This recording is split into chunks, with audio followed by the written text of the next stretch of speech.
ABC Actu. ABC Actu, c'est l'essentiel de l'information. ABC Actu, c'est la politique, l'économie, le social, la culture, la religion, la science, la technologie, le développement et les divers. ABC Actu, l'essentiel de l'information pour vous, FM Prêt.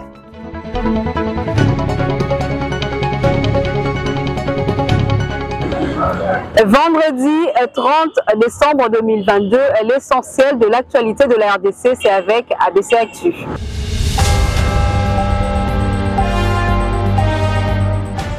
Ouvrons cette page informative avec le gouvernement de la République démocratique du Congo qui a informé à travers un communiqué que deux de ces avions ont effectué des vols de routine le mercredi 28 décembre suivant une routine qui a été préalablement définie. Ainsi, ils ont survolé entre autres le lac Kivu dans l'espace aérien congolais. Contrairement à ce que le gouvernement rwandais a livré comme information, ces avions n'étaient pas armés et par conséquent, aucun bombardement n'a été effectué.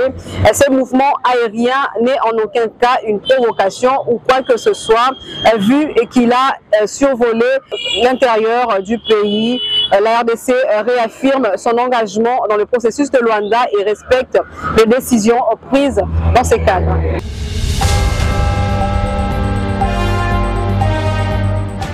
Dans l'actualité également, visite du pape François en République démocratique du Congo au début de l'année 2023. Le Premier ministre a présidé une réunion ce jeudi 29 décembre avec les représentants de toutes les commissions chargées de l'organisation.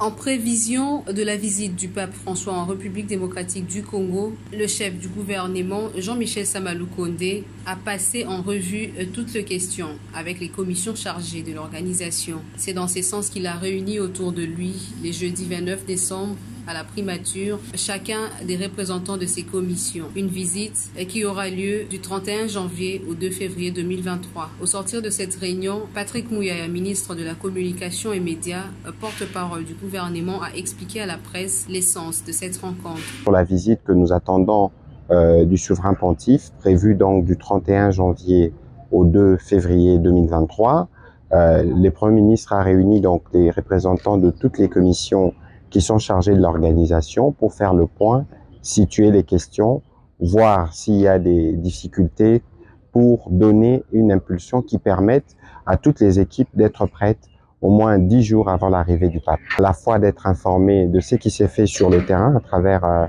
Monsieur Josy Noël, qui est l'ingénieur qui prépare l'aménagement du site principal à Ndolo, mais qui nous a permis aussi de savoir quelles sont les dispositions qui sont prises au niveau de la santé, au niveau des infrastructures, mais aussi à la présidence de la République, parce que comme vous le savez, les papes, c'est l'invité du président de la République, et voir dans quelle mesure on pourra, notamment dans le cadre de la communication, préparer cet événement qui sera historique à plus d'un titre pour notre pays.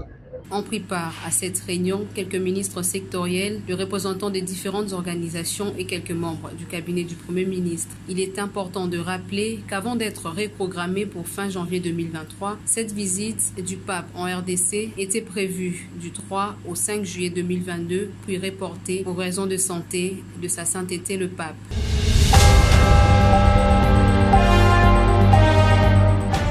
Une délégation gouvernementale accompagnée de directeurs généraux des administrations fiscales et douanières ont ensemble inspecté les installations des entreprises dans la zone économique pilote ce jeudi. Suivez. Consolidation d'opérationnalisation de la zone économique spéciale pilote de Maluku, une délégation gouvernementale est constituée du ministre d'État, ministre du Budget, Meboji, et du ministre de l'Industrie, Julien Paluku Kaungi, accompagné des directeurs généraux des administrations fiscales et douanières, ont inspecté ce jeudi les travaux d'installation des entreprises dans cette zone économique spéciale pilote basée à l'est de Kinshasa. Le chef de la délégation était très émerveillé par l'accélération de l'installation de la société chinoise Saphir Céramique, spécialisée dans la production des carreaux et faïences, mais aussi du début d'installation effective des entreprises Varun Beverage pour la gamme Pepsi, Nick Pharma pour la fabrication des médicaments et Ika Timbres pour la transformation du bois. Et Meboji, qui a également inspecté les travaux d'aménagement du site, a jeté de fleurs à ce collègue de l'industrie Julien Paluku Kawengia pour son pragmatisme tout en promettant son implication personnelle et celle de ses collègues des finances pour la bonne matérialisation de ces grands projets qui augurent la diversification de l'économie congolaise.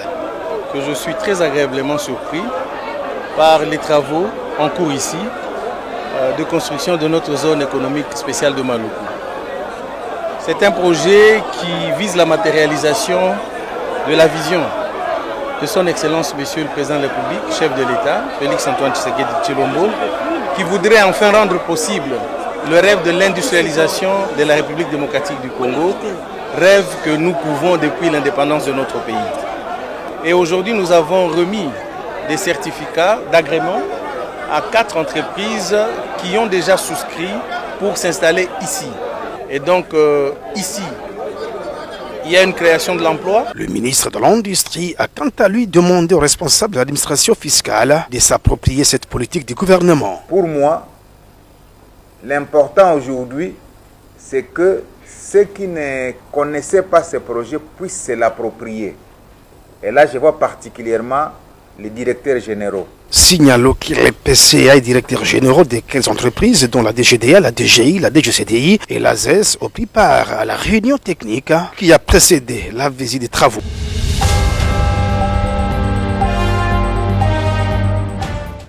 Guy Richard Malongo, secrétaire général du parti politique AFDC, s'est enrôlé ce vendredi 30 décembre dans son fief, le Mont-Amba. Regardez. Le parti est de la place 7e rue Limété. La marée humaine qui accompagnait Guy Richard Malongo, secrétaire général d'AFDC, parti cher au président du Sénat Modeste Bahati Lukwebo, a parcouru les principales artères de Mont-Amba jusqu'au collège du frère Emmanuel Sablom, à l'EMA terminus du remplissage de la fiche d'identité jusqu'à la capture de la photo. Toutes les étapes ont été respectées avant que l'homme qui détient le secret de la circonscription de Mont-Amba ne puisse obtenir sa carte d'électeur des mains du chef du centre. Juste après, Guy Richard Malongo s'est livré à la presse où il invite tous les militants de son parti et tout Congolais à obtenir la carte d'électeur pour être en mesure d'élire ses dirigeants. Il y a la bonne volonté de chacun. Il y a la bonne volonté de celles des états. Il faut qu'on marche plus dans la bonne volonté du pays. C'est pour le président de l'élection. Donc j'incite tout le monde à venir prendre sa carte d'électeur. Chez moi, dans l'AFDC, tout le monde aura sa carte d'électeur. Carte en main, l'homme a pris la direction de la foire internationale de Kinshasa où l'autorité morale de ses partis va donner le go d'enrôlement des militants et sympathisants de l'AFDC.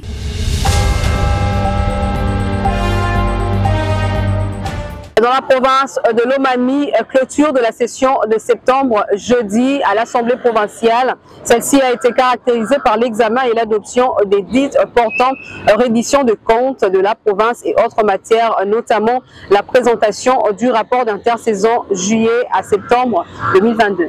La session parlementaire de septembre s'est clôturée ce jeudi 29 décembre 2022 à l'Assemblée provinciale de Lomami. C'est conformément à l'article 7 de la loi du 31 juillet 2008 et portant principes fondamentaux relatifs aux libres administrations des provinces et que le président Berto Kabay Dial s'est appuyé pour procéder à la clôture de la dite session qui s'est déroulée en présence du vice-gouverneur et gouverneur ad interim Jean-Claude Lubamba Mutombo ainsi que quelques membres de son gouvernement provincial. Dans son speech, Berto Kabay a précisé qu'au cours de cette session étant essentiellement budgétaire, d'autres matières ont été traitées, notamment l'examen et l'adoption des dits portant reddition des comptes de la province de Lomami, exercice 2021, la présentation et l'adoption du rapport synthèse des vacances parlementaires du juillet 2022, la présentation du rapport d'intersaison de juillet à septembre 2022, la présentation de l'adoption du rapport de gestion de l'Assemblée provinciale de Lomami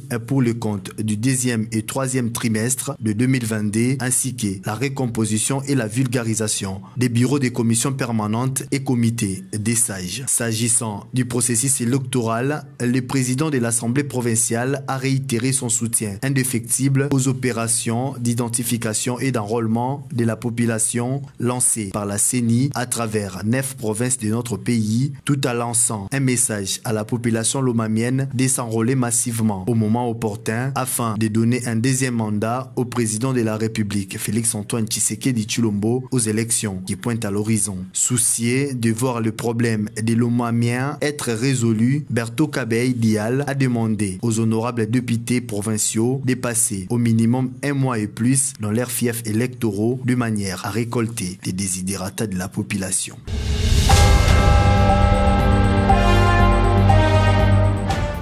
Partageant un repas avec les enfants orphelins du cœur des dieux situés à Kinsuka Pompage, Adine Dor Omokoko, activiste de droits de femmes, a profité de la même journée pour sensibiliser la population de ce coin à s'enrôler massivement. Regardez. Et vous m'avez nourri. Cette phrase de la Bible a été mise en pratique par Adine Dor Omokoko, activiste de défense des droits des femmes et actuellement membre de la plénière de la Commission électorale nationale indépendante. En ces temps de festivités de fin d'année et de nouvel an, elle s'est rendue à l'orphelinat Le Cœur des Dieux, situé à Kinsuka Pompage, pour donner du sourire aux orphelins et veuves. Les biens de première nécessité composés de riz, semoule, poisson, poulet, lait, savon, sucre, afin de leur permettre de bien fêter la bonne année 2023. Après Noël, alors, cadeau ya solo ya malonga on a kokito sala toko pesa toko zwa ezali partager na ba orphelin mokolo ya lelo pona ngai eza ya mutuya yango esengeli tozala na sens ya partage bomoni na tamboli na bana po bayekola na mbula oyo kozala na bato.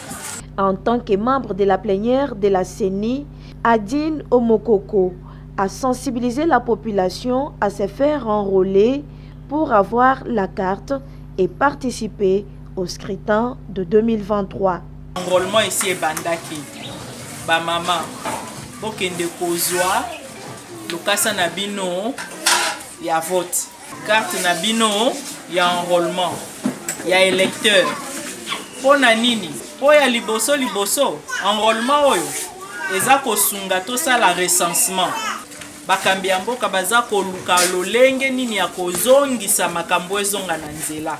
Très heureux, les bénéficiaires de ces dons ont salué le geste de générosité d'Adine Dor Omokoko qui pour eux tombe à point nommé.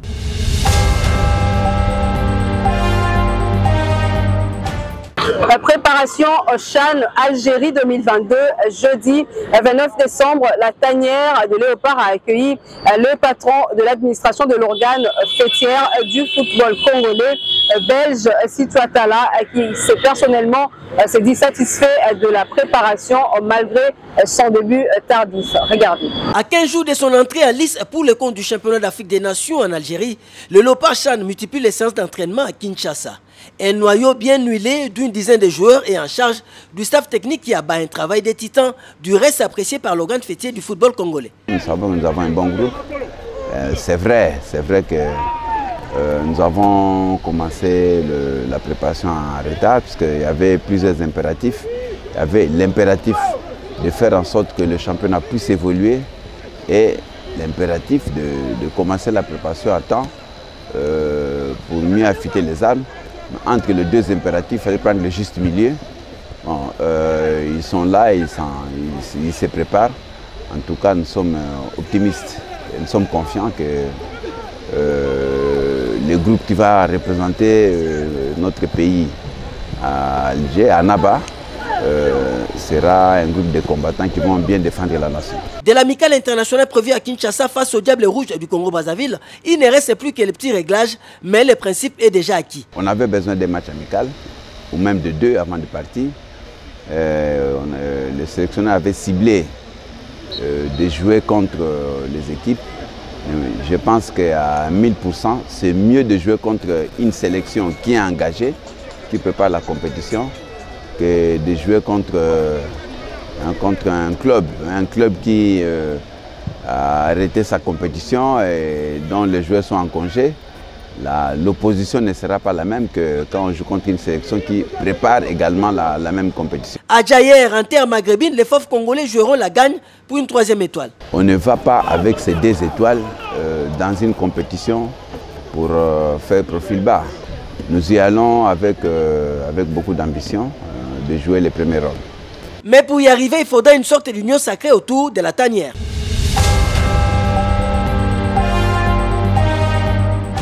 Voilà qui marque la fin de cette session d'information. Merci à tous de nous avoir suivis.